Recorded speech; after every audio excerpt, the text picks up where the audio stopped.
কালিম্পংয়ের ঝালং একটা ছোট্ট গ্রাম, আর আজ তার আমাদের শেষের দিন। তো সকালটা শুরু হলো লাল চায়ের সাথে, তারপরে খেলাম রুটি আর আলুর তরকারি, সাদা মাঠা ফ্রেশ। তারপর বেরিয়ে যাই ভিউ পয়েন্ট দেখার জন্য। প্রথমেই যেখানে আসি সেটা ছিল প্যারেন্ট ভিউ পয়েন্ট, আমাদের হোমস্টে থেকে জাস্ট 10 মিনিট দূরে।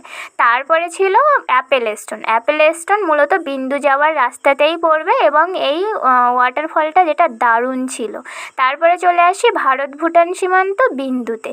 বিন্দুর অসাধারণ সৌন্দর্য ভাষায় প্রকাশ করার মতো না। যে অপরূপ দৃশ্য আমরা দেখলাম সেটা শুধু কল্পনাতেই রেখে দেওয়া যাবে।